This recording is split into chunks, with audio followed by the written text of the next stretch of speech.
কুরআনাল ফাজরি কানা মাশহুদা। ফজরের নামাজ মুসল্লি সর্বক্ষেত্রে বডিগার্ড হিসাবে সঙ্গে সঙ্গে থাকবে। শুধু বডিগার্ড না, সর্বক্ষেত্রে ফজরের নামাজ আগে যাবে আর মুসল্লিকে বলবে তুমি চুপ থাকো, আমি সবকিছু আমি বুঝা নিব, সবকিছু আমি এটাকে প্রতিরোধ করব, সবকিছুর সামনে আমি দাঁড়াবো, তুমি চুপ। ওই ফজরের নামাজ ছুটা যাক, দীর্ঘ রাত পর্যন্ত ওয়াজ হয়টা, এটা আমি পছন্দ করি না।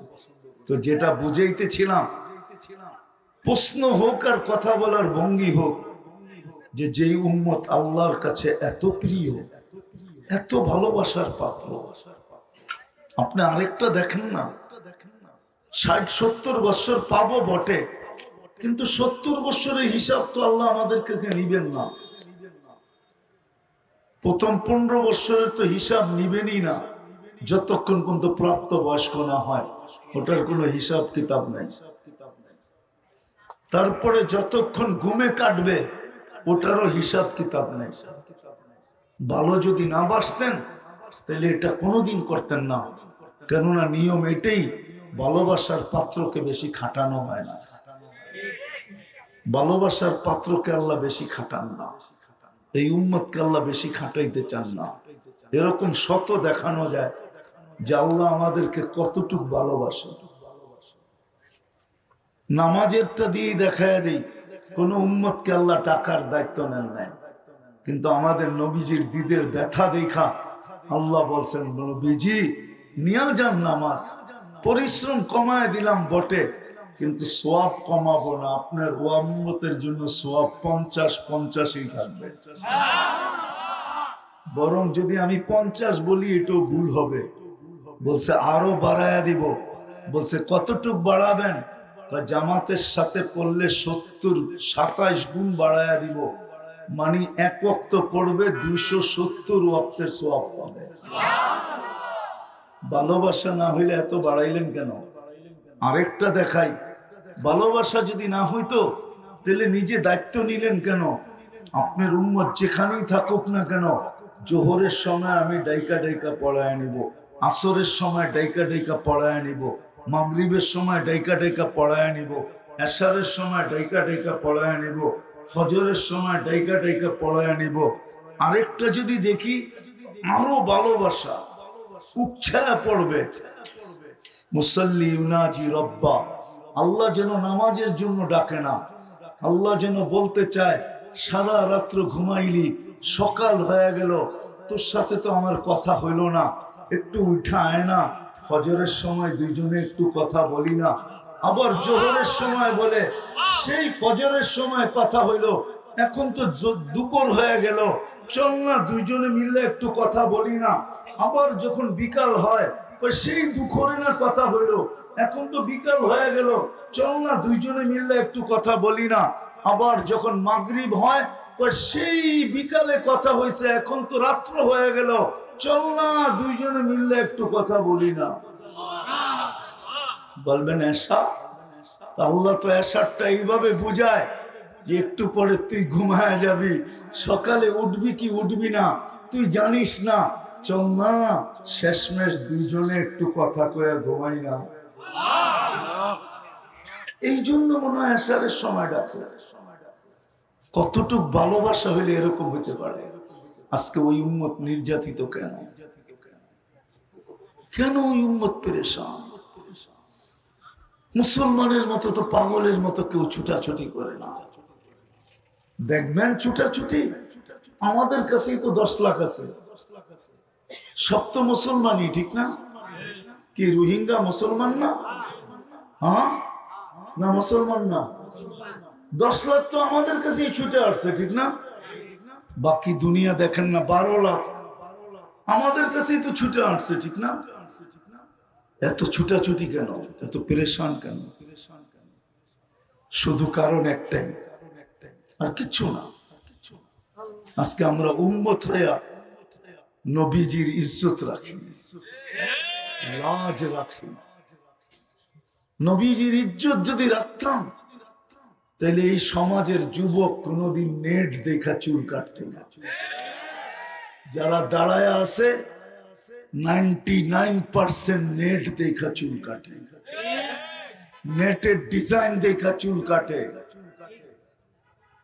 100 টাকার চুল 500 টাকা দিয়া কাটে। কিন্তু নবীর ইজ্জত যদি রাখতো তাইলে 100 টাকার চুল 100 টাকা দিয়া কাটতো, 300 টাকা বন্ধুদেরকে নিয়ে মিষ্টি খাইতো, আর 100 টাকা দিয়ে একটা মালা পরা রাস্তা দিয়ে হাঁটতে হাঁটতে আসতো। সবাই জিজ্ঞাসা করতো, চুল কাটলি, মিষ্টিও খাইলি, আবার মালাও পরলি, কারণটা কি? বলতো, কেন পরবো না, খাবো না? কালকে নবীজির সাথে যখন দেখা হবে তখন সর্বপ্রথম তো 1 হাত না 2 হাত পাতবো। আপনার আদর্শে ইজ্জত রেখা চুল কাটছি, কি দিবেন? দেন না। আল্লাহ, আমি তো আমার জাতিকে বুঝাইতে পারতেছি। মনে চায় মাঝে মাঝে নিজের জানটাই নিজে দিয়া দেয়। জাতিকে তো বুঝাইতে পারতেছি না। বলেন, আমার যুক্তিতে লজিক আছে না নাই? আমার কথায় লজিক আছে না নাই? 500 টাকা দিয়ে চুল কাটায়, অথচ এই চুল 50 টাকা দিয়ে কাটা যায়। ঊর্ধ্বে 100 টাকা, 100 টাকার উপরে চুল কাটা কোথায় আছে? আর বলেন, যুবক যে নেটের ভিতরে সার্চ দিয়া নিয়ে গেল, স্ক্রিনশট দিয়া নিয়ে গেল, ওই চুল 100 টাকায় কোন জায়গায় কাটায়? বলেন আমাকে, বলুক যুবকরা, বলুক, কি 100 টাকায় কাটে? হ্যাঁ, আরে বলে না কেন? 100 টাকায় কাটে চুল? না। 200, 300, 400, ঈদের সময় 1000 টাকা নেয়, 1000 টাকা। কিন্তু আমি যুবকদের পায়ে হাত রেখে বলবো, বলো তোমরা যে এই স্টাইলে চুল কাটো, নবীর দিলকে ছেদা কইরা এই স্টাইলে যে চুল কাটো, বলো আজ পর্যন্ত তোমাদের চুল দেখা কোন মেয়ে তোমাকে লেখা পাঠাইছে যে I.U? বলো, কি রাগ হয়ে গেল? কেউ লেখা পাঠাইছে? কোন বন্ধু মহল দেখাইতে পারবা যুবকরা যে মেয়ে লেখা পাঠাইছে তোর চুলের স্টাইল দেখে আমি লেখা পাঠাইলাম I.U? যদি কেউ না লেখা থাকে তো তুমি স্টাইলে চুল কাটো কেন? তোমাকে যদি কেউ I.U লেখা থাকে তাইলে তোমার যৌবন দেখা লেখছে, চুল দেখা না। তোমার চুল দেখা না, বরং অনেকজনে কইছেও, অনেকজনে বলতেও পারে যে টিমিনকারীর বক্স রাইখা চুল কাটলি কোত্থেকা, ঠিক না? কিছু চুল তো এরকমও দেখা যায়, মনে হয় বাটি একটা রাইখা চতুর্দিক দিয়ে কাইটা ছেড়া দিছে। রাগ হলো না, তোমাদের পায়ে হাত রাখি। আজকে আমরা নির্যাতিত শুধু নবীর মুহাম্মদুর রাসূলুল্লাহ সাল্লাল্লাহু আলাইহি সাল্লামের সাথে আমরা মুখলেস না, নিবেদিত না। আমরা ওনার ইজ্জত রাখি, আদর্শকে উড়াইয়া দিছি, বিজাতির আদর্শে আদর্শবান হইছি। এই কথা ভাবতে ভাবতে যে মনে হয় ওদের আদর্শে আদর্শবান হইলে আমাদেরকে বাড়িতে আইসা টোকায় টোকায় বিষা দিয়া দিয়া নিয়ে যাবে। যদি এটাই হইতো তাহলে আমাজনের জঙ্গল দিয়া কেন 30 লাখ টাকা দিয়ে আমেরিকায় ঢুকতে হইতো? আমি তো একজন চিনি না, 100 জন চিনি, 100 জনের উপরে চিনি আমেরিকাতে, যারা 30 লাখ দিয়ে আমাজনের জঙ্গল দিয়া ঢুকছে, জঙ্গল দিয়া। এখনো তো একা বৈশা মাঝে মাঝে ভাবলে আমার ভিতর থেকে চোখের থেকে পানি আসে, পানি। 2019-এর কাহিনী বহুতবার বলছি আমি। যখন 2টা ছেলে আমাদেরকে বলতেছিল যে হুজুর আমরা বাংলাদেশি 3 জন ছিলাম, 2 জন তো আমরা আমেরিকায় পৌঁছে গেছি, পুলিশের হাতে ধরা খাইছি, জেলখানার থেকে বাহির হইয়া এখন খোলা আকাশে ঘুরতেছি, কিন্তু আমাদের সাথে তৃতীয় একজন বাঙালি ছিল, ও মেক্সিকোর জঙ্গলে হারায় গেছে। জানি না আজ পর্যন্ত ওর পরিণতি কি করছে। সেও তো 30 লাখ টাকা দিয়েছে, 20 লাখ টাকা দিয়া ইউরোপে যায় কেন? মনে হয় আমি বুঝাইতে পারি না।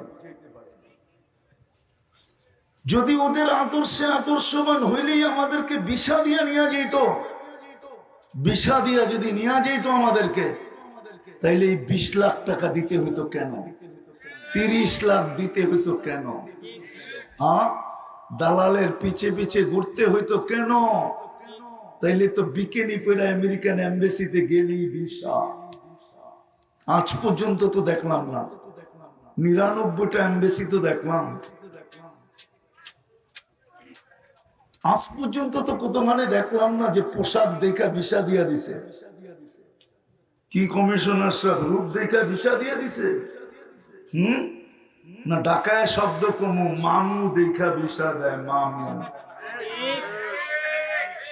পাত্তি দেখা ভিসা দেয়, পাত্তি এবিলিটি দেখা ভিসা দেয়, রূপ দেখা ভিসা দেয় না।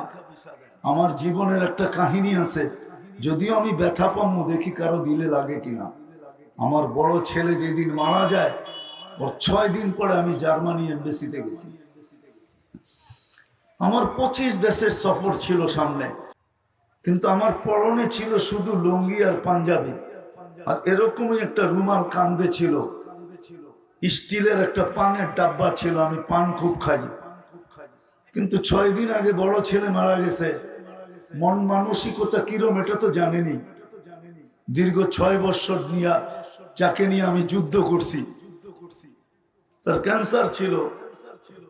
তা আমি যখন এমবেসিতে ঢুকতেছি, আমার ইন্টারভিউ ছিল, তা আমি ডুইখা আমার চক্ষু দাদা লেগে গেছে যে হ্যাঁ, যারা আসছে নারী পুরুষ কারো বুঝার চিহ্ন নাই যে এরা বাঙালি।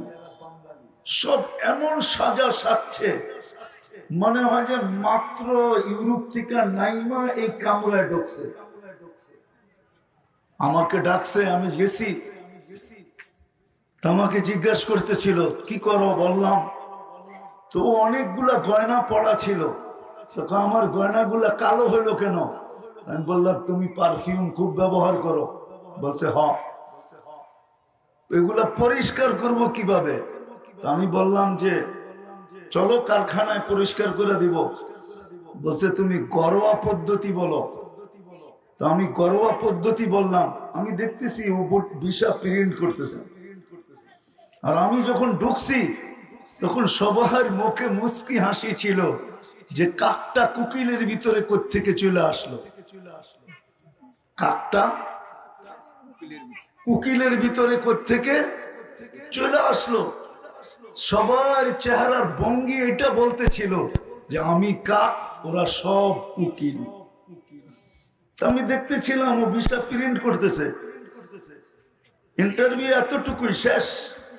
বললো এত টাকা দাও, 6000 কত টাকা জানি আমি দিলাম। বললো তুমি 10 মিনিট ওয়েট করো। ও ভিতরে গেল, যে আমাকে আবার ডাকলো 2-3 মিনিট, খালি একটা সিগনেচার নিবে। 2-3 পর ডাইকা পড়লো তোমার ভিসা ওকে নিয়ে যাও। তা আমি যখন ভিসা এমনি এমনি দেখতেছিলাম, এমনি না এমনি এমনি, আমি বুঝাইতেছিলাম তোমরা তো সব কুকিল, আমি তো কাক। দেখো তোমাদের রূপরেখা দেখা তো আমার আগেই দেওয়া দরকার ছিল, কিন্তু আমি নিয়ে গেলাম না। তোমরা এবার বসা বসা মজা দেখো, ভিসা মিলে কি মিলে না। যুবক, তোমাদের পায়ে হাত রাখা, যতই নবীর আদর্শ ছাড়ো না কেন, মুসলমান আজকে নবীর আদর্শ যতই ছাড়ুক না কেন, আর ওদের রঙে যতই রঙিন হোক না কেন, ওরা কোনদিন তোমাকে বাড়িতে এসে ভিসা দিয়ে নিয়ে যাবে না, কোনদিন তোমাকে আপন মনে করবে না। লেখা রাখো আমার কথা। এটা নারায়ণগঞ্জ, নাম কোথাও বলি না, এখানেও বলবো না। আমরা চিনি অনেককে, যারা যখন ইমিগ্রেশন ক্রস করে তো বিলকুল ওদের পোশাকে, ওদের সাজে আমার সাথে বহুতবার হয়েছে। সবচেয়ে মজার দিন ছিল একদিন, নাম বলবো না আমি, মজার দিন ছিল। আমার পিছিয়ে ছিল ইমিগ্রেশনে, আমার পাসপোর্টটা নিচে পাঞ্চ করছে আর চেহারাটা দেখছে আর বলছে ইউ আর গো, তুই যা। কিন্তু আমার পিছে যারে যে ছিল সে 100% ওদের সাজে সজ্জিত ছিল। পাসপোর্টটা পাঞ্চ করছে, চেহারাটা দেখে বলছে ইউ সিট ডাউন প্লিজ, তুই ব। 6 ঘন্টা বয়া রাখছে, 6 ঘন্টা। কেন? ওদের সন্দেহ জাগছে, পাসপোর্টে তো লেখা মুসলমান, এটা তো আমাদের সাজে সাজা, এটার মতলব কি, কোন মতলব আছে কিনা, কোন খারাপ নিয়ত আছে কিনা, আগে ওকে ভালো করে দেখা নেই। 6 ঘন্টা পরে ছাড়ছে, 6 ঘন্টা। আমাদেরকে তো আজ পর্যন্ত 2 মিনিট দাঁড় করায় নাই। কেন? পাসপোর্টে যা লেখা আছে চেহারায় ওটাই আছে, ঠিক না? কি কন? ওটাই তো আছে, ঠিক না? আমরা ওদের রঙে যতই রঙিন হই না কেন, এই জন্য আজকে আমরা অসুখী আর নির্যাতনের শিকার শুধু এই জন্য যে আমরা নবীজির ইজ্জত রাখি, নবীর আদর্শের ইজ্জত রাখি। যদিও নবীজি কাঁদতে কাঁদতে গেছেন, দুনিয়ায় একদিনও চোখের পানি আমাদের জন্য শুকায় নাই। কে কি বলবে না না বলবে, আমি সত্য বলতেছি, কিতাব গাইটা দেখো, একদিনও চোখের পানি থামে নাই। জিবরিল মিকাইল জিজ্ঞাসা করছে মাজালা আরাকা তাবকি, যখনই দেখি আপনি কাঁদেন কেন, বলছে উম্মতের জন্য চোখের পানি শুকাইতে চায়। যেদিন দুনিয়ার থেকে বিদায় নিতেছেন, মালাকুল মউত বুকে হাত রাখবে, তখনও চোখে পানি ছিল। জিবরিল জিজ্ঞাসা করছে এখনো কাঁদেন? আল্লাহর সান্নিধ্যে চলে যাবেন, আল্লাহ আপনার জন্য অপেক্ষমান। আল্লাহু ইয়ান্তাযিরুকা, উর্দু জগতে খুশির বন্যা চলতেছে।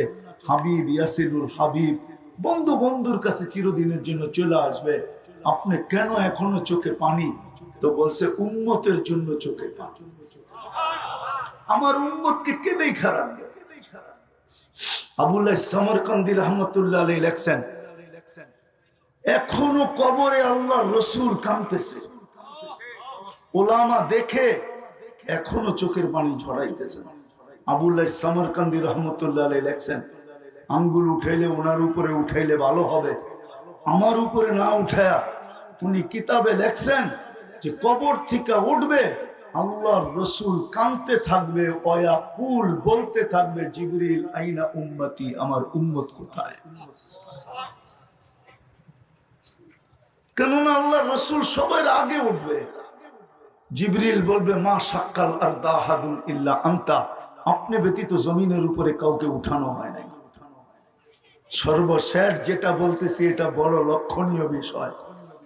আমার জাতির ভিতরে তো পাওয়া যায়, ইউনিয়ন পরিষদের একটা চেয়ার পাওয়ার জন্য বুকের তাজা রক্ত ঢেলা দিতে দ্বিধা করে না, ছোট ছোট বাচ্চাদেরকে এতিম করতে দ্বিধা করে না, মা বাবার কোল খালি করতে দ্বিধা করে না, স্ত্রীকে বিধবা করতে দ্বিধা করে না। তারপরে ইউনিয়ন পরিষদের একটা চেয়ার চাই, কিন্তু কিয়ামতের দিন আমাদের নবীজি মাকামে মাহমুদ পাবে, কিন্তু বসবে না। জিজ্ঞাসা করবে, আল্লাহ জানা সত্য জিজ্ঞাসা করবে কেন বসবেন না? বলছে যে 3 জায়গায় দৌড়ায় সে বসে, তো বসে কি করে? বলছে 3 জায়গায় দৌড়াইবেন, বলে উম্মতকে প্রতিশ্রুতি দিয়ে আসছি নিজের হাতে হাউজে কাউসারের পানি পান করব। উম্মতকে বইলে আসছি মাউইদুকুমুল হাউজ, তোমাদের সাথে হাউজে কাউসারে সাক্ষাৎ হবে, আমি উম্মতকে নিজের হাতে পানি পান করাবো। ওইখান থেকে মিজানের কাছে ছুটে যাব, যদি পাল্লা সামনে না ঝুঁকে আপনি আমাকে প্রতিশ্রুতি দিচ্ছেন সালতুতা, আমি চাইলে নাকি দিবেন, সুপারিশ করলে নাকি মঞ্জুর করবেন, আপনি আমাকে প্রতিশ্রুতি দিচ্ছেন লা ইউকসিকা ফি উম্মতি, আপনার উম্মতের জন্য আমি আপনাকে লজ্জিত করব না। আপনি দুনিয়ায় থাকতে বলছেন সাউফা ইউতিকা রাব্বুকা ফাতারদা, আপনি আমাকে রাজি করে ছাড়বেন, আমি প্রতিশ্রুতিগুলা কাজে লাগাবো। ওইখান থেকে আমি পুলসিরাতের পাড়ে ছুটবো, যদি উম্মত পার হইতে না পারে তো দুরুদের গাঠি মাথায় দিয়া পার করায় দিব। ওই নবীর ইজ্জত আজকে আমরা রাখি না, নারী না পুরুষ না যুবক না বৃদ্ধ না শিক্ষিত না অশিক্ষিত, কেউ না। এই জন্য আসেন, আমরা আজকে নির্যাতিত এই জন্য